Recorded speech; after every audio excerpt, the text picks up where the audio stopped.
excepcional dia para todos. Adriana, é tudo com você agora. Tá certo, me lembra quanto tempo eu tenho, que eu falo até. Uns 10 a 15 minutinhos. Se você quiser que a gente medite, dá super certo, mas também pode ir fazendo o seu tempo. A gente tem no total uns 30 minutinhos aqui Tá juntos. certo. Então, primeiramente, né, pessoal, novamente, para quem eu não falei ainda, está chegando aí, bom dia. O meu nome é Adriana da Loca. Agradeço imensamente o convite da Alice, prazer estar aqui com vocês hoje. E eu vim falar um pouco para vocês sobre movimento, né? Eu sou é, atriz e bailarina de formação, mas a gente vai absorvendo, se resignando, cortando uma cabeça, nascendo duas, resiliente, enfim, vai respondendo também à vida e agindo na vida conforme as coisas vão acontecendo, e eu fui me distanciando dessa experiência estética da dança para me aproximar da dança como um processo de autoconhecimento e, posteriormente, de autorregulação e de autonomia. Então, a minha proposta aqui é falar um pouco para vocês sobre a fáscia e sobre o nervo vago. São duas estruturas muito importantes que eu tenho estudado já há alguns anos e que eu acho que para vocês que estão se reunindo às 5 da manhã, é, é uma turma que vai se beneficiar muito dessas informações, eu acredito. Alguém aqui já ouviu falar de fáscia? Fala para mim se já ouviram falar de fáscia. Então, que já ouviu também. O que é a fáscia? A fáscia, ela é uma roupa interna que nós temos. Imagina uma roupa de neoprene, aquelas de surfistas, mas ela é inteira, ela nos reveste internamente de maneira contínua e ininterrupta. É ela quem envolve os nossos órgãos, é ela quem faz a separação, coloca cada órgão no seu lugar, mas de maneira que eles se comuniquem. É ela que reveste os feixes musculares. Então, a fáscia, ela conecta o nosso corpo internamente. Esse tecido, vocês conseguem ver, por exemplo, quem se alimenta de carne ou frango, de carne bovina ou frango, é uma pelinha branca que a gente percebe bem coladinha com, com o músculo, né? Essa em específico, que tá bem próxima do músculo, é chamada de miofáscia. A gente movimenta outras qualidades, outras porções, mas normalmente no processo de movimento, de dança, de yoga, acaba que a gente recruta um pouco mais essa fáscia mais profunda, essa miofáscia. O trabalho do movimento restaurativo, que é o meu trabalho autoral, ele trabalha a fáscia muscular, mas eu também tenho grande parte, e é um pouquinho que eu quero trazer de experiência para vocês hoje, trabalho muito essa fáscia também superficial, mais conectada com a nossa pele, mais próxima da nossa pele. Por quê? Porque essa fáscia, inclusive, é uma só, fala essa fáscia, outra fáscia, mas é um conjunto só. Mas essa porção mais superficial, ela é riquíssima em receptores. O que isso significa? Quando a gente toca, e eu vi a nossa colega a Luciane falando que recebeu uma massagem maravilhosa, o toque, principalmente das terapias manuais, atuam principalmente nessa face superficial.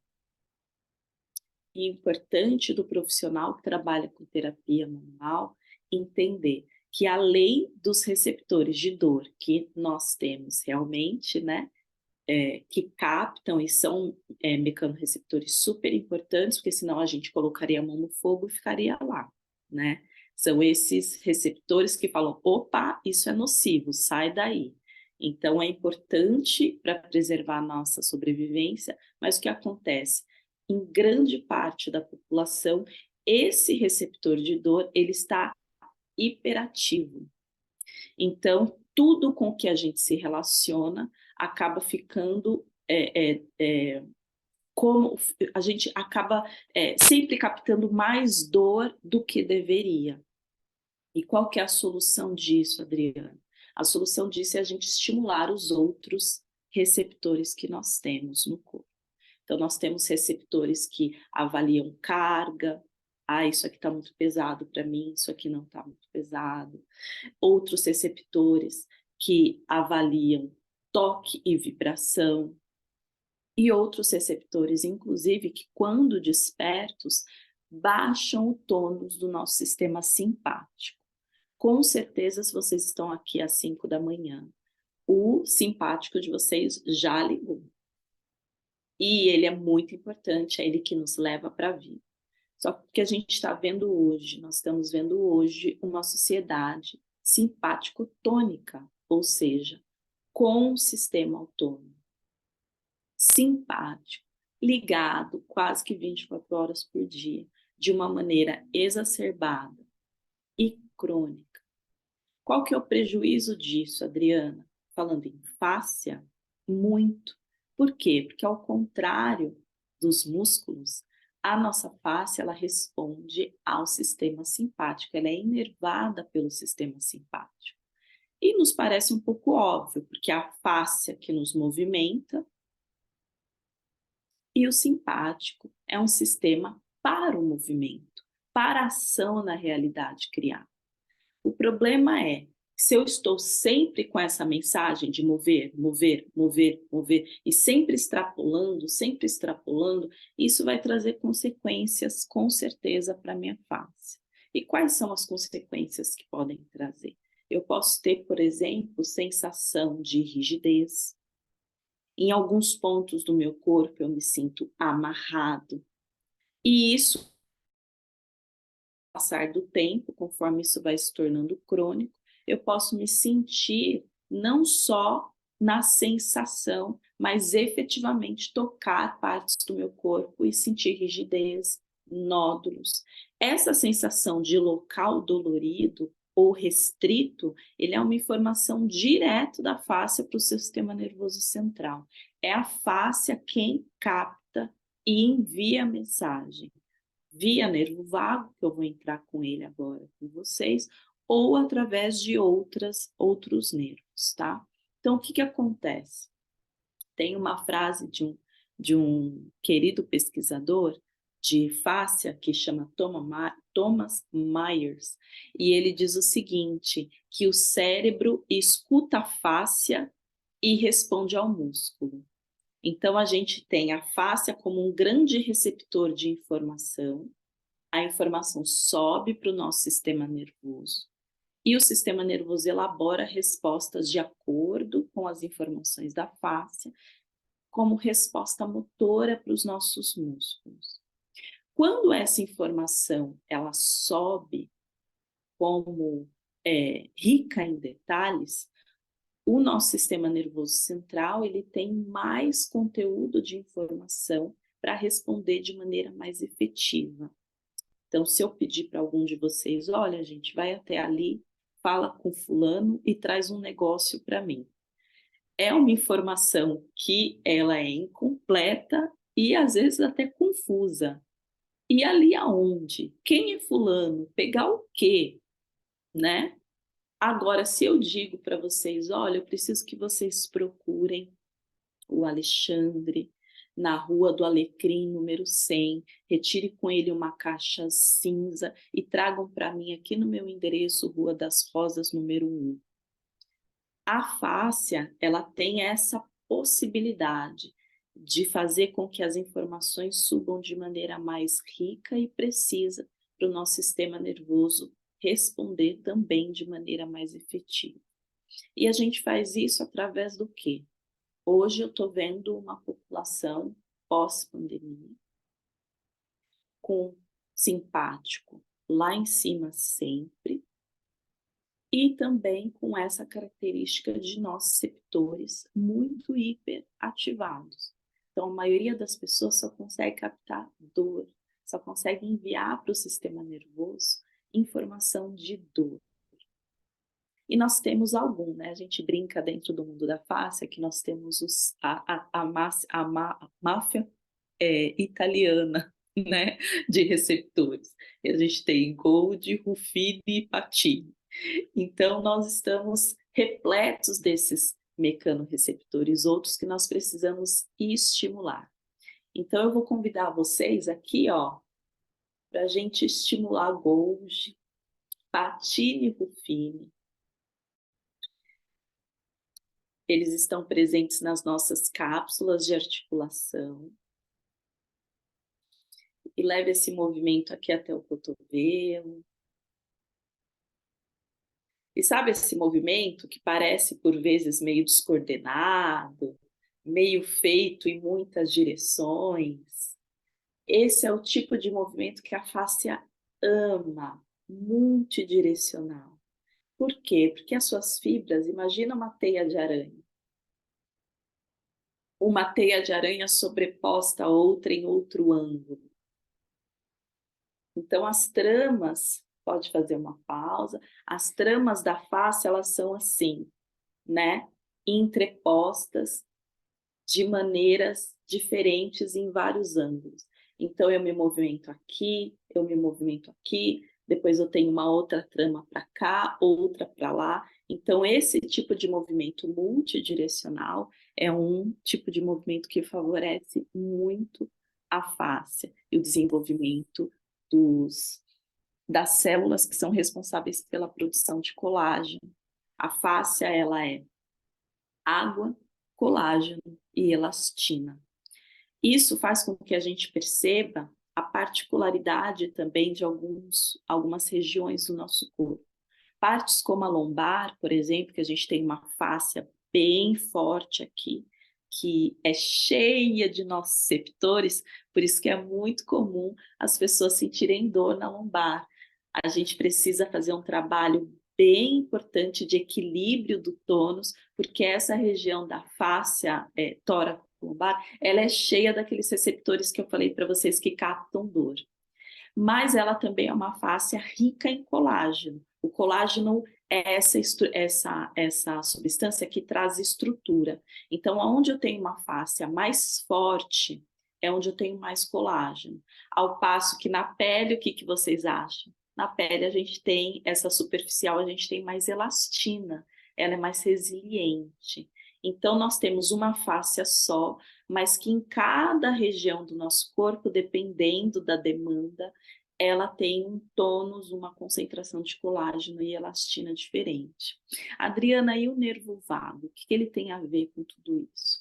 O nervo vago, ele é um dos nossos, entre os 10, né, nervos, ele é o 10º nervo craniano, e ele tem esse nome de vago, porque ele realmente vagueia pelo nosso corpo. Então, ele sai aqui do tronco encefálico, passa em 2 porções por aqui, desce, junto passa pelo forame, o forame do nosso diafragma, que está aqui, e tem uma porção de ramificação nos nossos órgãos. Vocês devem ter ouvido já sobre o sistema periférico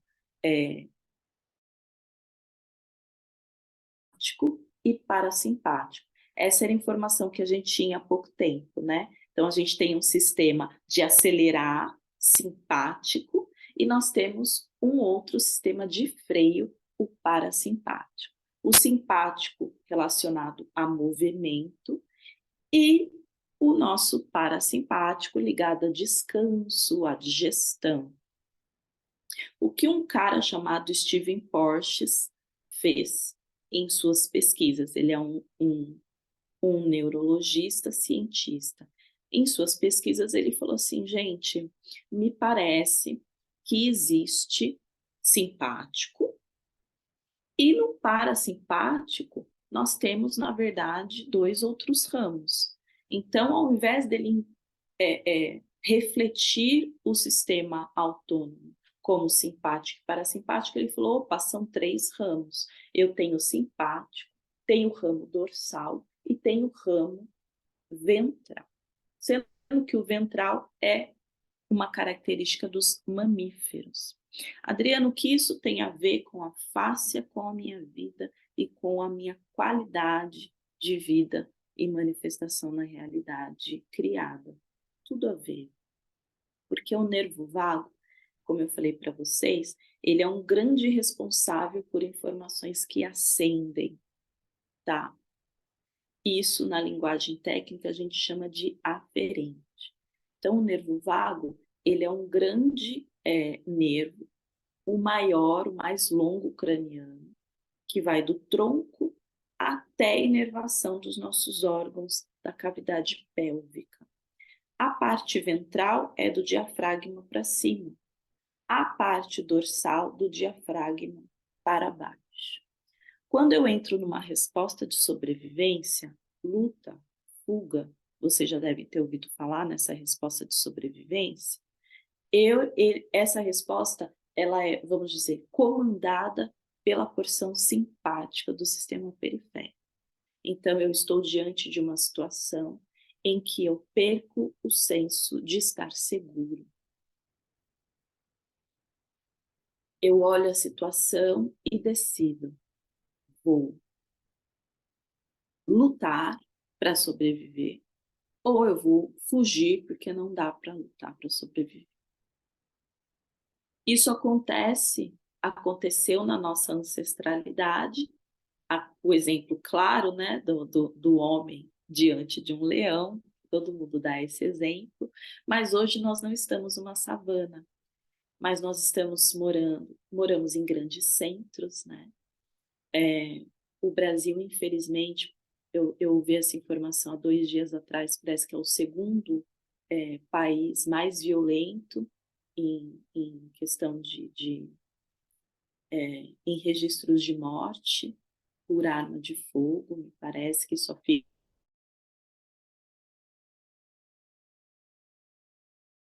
questões e problemas que nós temos. Isso nos afeta e a gente se sente inseguro. E nesse processo de insegurança, ou a gente luta, ou a gente foge, e normalmente isso, de alguma maneira, não é expresso fisicamente como uma corrida, né, para enfrentar, ou uma corrida para fugir, mas esses processos eles acontecem de maneira interna, às vezes sem muita capacidade de verbalização. A Aline falava de palavras, né? E muitas vezes a gente nem aprende o que a gente está sentindo, a gente não consegue nem verbalizar. E esses processos eles ficam todos internos, mas são registrados pela fáscia, porque o trauma, esses processos em que a gente fica preso numa resposta de sobrevivência, eles ficam registrados no nosso corpo, eles ficam registrados na fáscia. Então, ou você foge, ou você luta, ou você colapsa. Então, nós estamos vendo um registro de burnout. Para alguns psiquiatras, burnout é simplesmente depressão. E para outros, existe uma exacerbação. Dentro das respostas de sobrevivência, nós temos luta, fuga, simpático. Nós temos congelamento e nós temos o colapso. Antes, essas informações eram tidas como juntas. E eu já estou vendo uma tendência de alguns psiquiatras e neuropsicólogos separando justamente por causa do burnout. Para eles, existe o congelamento, que é a ativação direta da porção dorsal. Quando a gente pensa na savana, era aquele animal que se fingia de morto, para que o predador fosse lá, cheirasse, e acho que está morto, não quero isso. E se vendo novamente longe do perigo, em segurança, ele faz um chacoalho, que segundo Peter Lavigne é o método, o recurso dos animais para voltarem para o seu tônus basal. Então, eles fazem esse chacoalhar, e isso é muito interessante porque nós percebemos em alguns processos corporais, e isso já aconteceu comigo, inclusive na acupuntura, de liberações de tensão, que na verdade eram de resposta de sobrevivência, que geram esses tremores.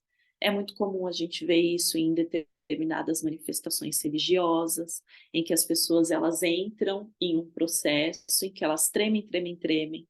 E quando eu li essa informação a primeira vez no livro do Peter Levine, eu me lembrei disso, né? De como o nosso corpo tem os seus mecanismos. Bom, eu falei para vocês das respostas de sobrevivência, luta, fuga, congelamento e falei sobre colapso. O colapso a gente tem visto é um estado que os estudiosos têm caracterizado como fadiga crônica.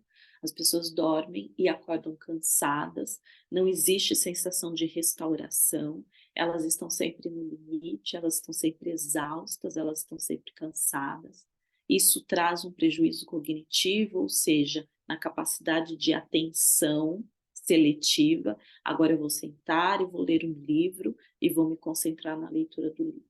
É claro que isso se agrava por outros mecanismos que envolvem hábitos e também a neuroquímica do cérebro com o advento das redes sociais, né? Isso atrapalha um pouco. Mas aqui o nosso pensamento é refletir sobre esses impactos, né, externos que interferem no nosso bom funcionamento, na nossa alostase. E nós temos uma outra resposta de sobrevivência pouco falada, aqui no Brasil, pouco conteúdo ainda sobre o assunto, que é a Found Response. O que é essa resposta de sobrevivência, Found Response? A tradução seria o adular. É uma resposta de sobrevivência em que a pessoa, diante do perigo, diante da ameaça, ela se vê numa situação em que ela desiste de lutar, de fugir, ela não congela, ela não colapsa, mas ela decide agradar o agressor como uma maneira de sobrevivência. A gente vê isso muito em relacionamentos que agora estão falando muito sobre relacionamentos abusivos, né? Em que a pessoa fica numa relação e numa tentativa de sobrevivência, ela passa a agradar o agressor. A gente pode perceber isso na nossa dinâmica do dia a dia, da nossa vida, às vezes passa do, do, do nosso relacionamento saudável, às vezes, suportar um meio de trabalho que, na verdade, está comprometendo a nossa saúde mental, a nossa criatividade. Às vezes a gente lida isso numa relação com o chefe, também num relacionamento amoroso ou numa amizade, ou mesmo num sistema. Em alguns casos, a gente pode ter se percebido se entregando para o sistema, porque não havia recursos internos em nós para se contrapor, de repente, a alguns esquemas, né? Em alguns momentos da vida a gente fala, é assim mesmo. E a gente quer se adequar nesse sistema. E isso também é uma resposta de sobrevivência. Adriana, mas as respostas de sobrevivência, elas não são boas? Elas são ótimas. O problema é que nós estamos vivendo preso nelas. O ideal é, diante de uma situação de perigo, eu sei como agir, eu me coloco numa situação de maneira, mesmo que exista essa resposta de sobrevivência, porque o sistema é autônomo, é um momento em que é como se a gente tivesse, vou falar pendrive aqui, mas é tão antigo, né, gente, que tudo está na nuvem agora, né? Mas vamos dizer assim, que nós temos registros, melhor assim, nós temos registros pré-programados de respostas em situação de perigo. Isso é muito importante. Por que isso acontece? Porque o corpo é extraordinário. Ele tem esses mecanismos automáticos para que a gente não precise, em todo momento, falar com o córtex pré-frontal, que é a nossa parte mais especializada, mas gasta muita energia. Então, o que acontece numa resposta de sobrevivência? É comum haver liberação de urina, porque o corpo entende que ele precisa estar o mais vazio possível para estar mais ágil, para agir rapidamente. Nós temos uma diminuição no nosso tônus do córtex pré-frontal, porque a gente precisa de economia de energia, e também nós temos mais o quê? Nós temos um aumento da nossa circulação. Quando isso fica muito exacerbado, a gente vai para uma energia muito de tônus muito, muito elevado, pode acontecer do corpo colapsar. Então, pessoas que desmaiam diante de um evento muito impactante. Ou, como eu já falei para vocês, o Fowler Response. Se aconteceu o desmaio, acordou, levantou, vamos elaborar a vida. O que acontece? As pessoas estão presas nessa resposta. Então, elas não conseguem fluir bem na vida. E aí, o que a gente precisa? A gente precisa de mecanismos para desativar essas respostas de sobrevivência nos quais nós estamos presos. Uma maneira muito efetiva da gente fazer isso é a gente estimular a porção ventral do nosso vago. Lembra que eu falei para vocês? Do diafragma para cima.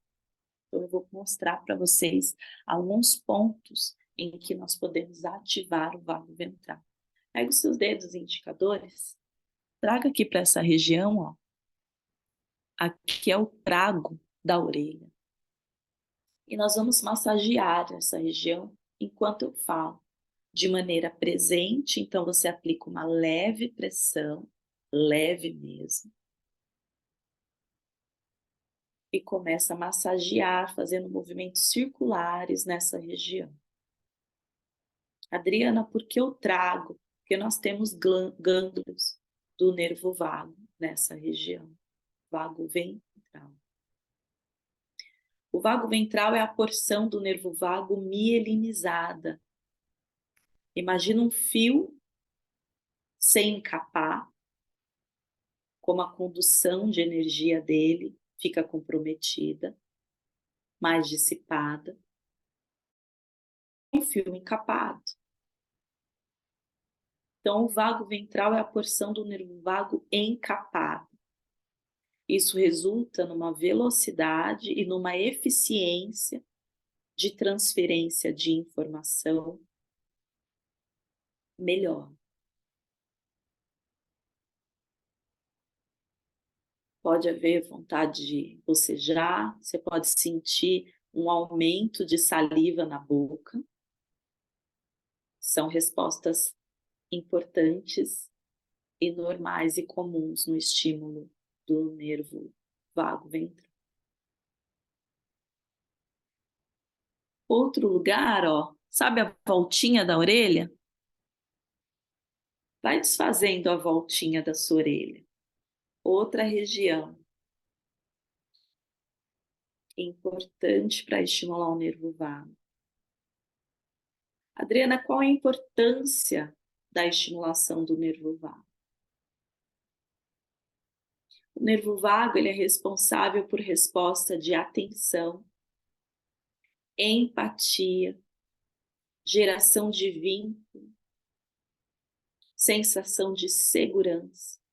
E uma palavra muito em voga hoje em dia, mas que estudando o nervo vago, eu descobri que é uma palavra que vem dessas teorias a respeito de trauma, de vínculo e de segurança, que é a palavra engajamento.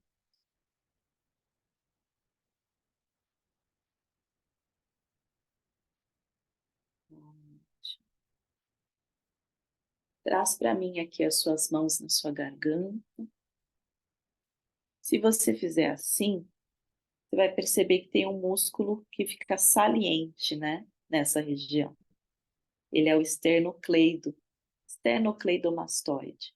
Com delicadeza, você pode pinçar esse músculo e aqui fazer uma agitação leve, que não gere desconforto exagerado. Na verdade, quando você pinça ele com a pressão correta, é até gostoso. Dá até uma sensação de prazer. Aqui, a gente está estimulando não mais gânglios, mas efetivamente o nervo vago na sua porção ventral.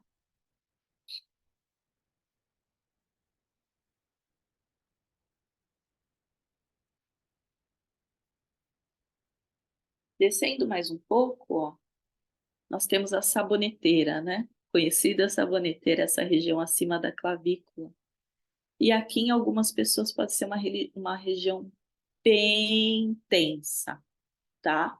E aqui também é importante a gente tocar de maneira curiosa. O que que eu digo? O que que eu chamo de maneira curiosa? É querendo entender o que tem aqui.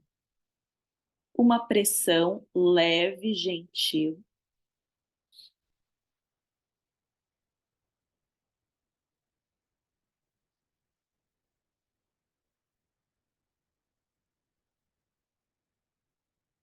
Água entral rege o batimento cardíaco, fluxo respiratório. Só de um lado, Bri? Pode ser de um lado pensando em fáscia. Se eu pensasse em musculatura, não. Em musculatura a gente tem que fazer de um lado e de outro. Quando eu penso em fáscia, essa grande trama, quanto uma região, eu crio respostas do outro. E na inteligência do nosso corpo, ele afina as tensões. Então a gente pode fazer só de um lado. Quando eu estou em aula, né, uma hora de aula, a gente acaba fazendo dos dois, mas não porque senão vai ficar torto, que é aquela informação que a gente recebe biomecânica, né? Mas é para aumentar, né, a, a experiência. E aqui, ó, pensando em vibração, eu posso trazer as mãos em conchas e realizar umas batidinhas nessa região superior ao diafragma. Uma outra maneira, que eu acho que é a que vocês já praticam, por isso que eu não trouxe muito hoje, é a respiração consciente, torácica e profunda. Por que torácica, Adriana? Quando a gente respira pela região torácica, trabalhando com expansão das costelas para a lateral, saindo do peito e do abdômen um pouco, a gente normaliza o tônus do nosso diafragma que está aqui. Quando a gente inspira, o diafragma vai para baixo. Quando a gente expira, ele volta para cá. O que que acontece na maioria das pessoas? O diafragma está aqui, ó, rígido, tenso. Por quê? Que há uma hegemonia de simpaticotonia, como eu falei para vocês, e uma respiração quase hiperventilada. Nós, infelizmente, o ano passado ganhamos o top 10, o primeiro lugar nos top 10, né, em país mais ansioso, e também estamos entre os primeiros de consumidores de ansiolíticos no mundo. Então, isso dá um bom diagnóstico de uma estrutura diafragmática rígida, porque a resposta da ansiedade é essa respiração mais hiperventilada alta. Então, o diafragma com tônus normalizado, ele vai influenciar na recepção, na subida de informação do nervo vago, porque ele passa por um dos forames do diafragma, e quando está rígido, eu comprimo a estrutura nervo vago e isso compromete a eficiência da informação que sobe, né? Eu tenho um problema também, às vezes, de pressão arterial. Às vezes a gente resolve problemas de pressão arterial normalizando o tônus. E a gente tem veias que passam por ali, são responsáveis por essa regulação de pressão arterial. A gente não pode esquecer que o diafragma está aqui, ó, mas ele tem toda uma porção nesse formato, aqui na posterior, que vai desaguar ali na lombar. Às vezes, dor lombar está relacionado Bri. com tônus tenso.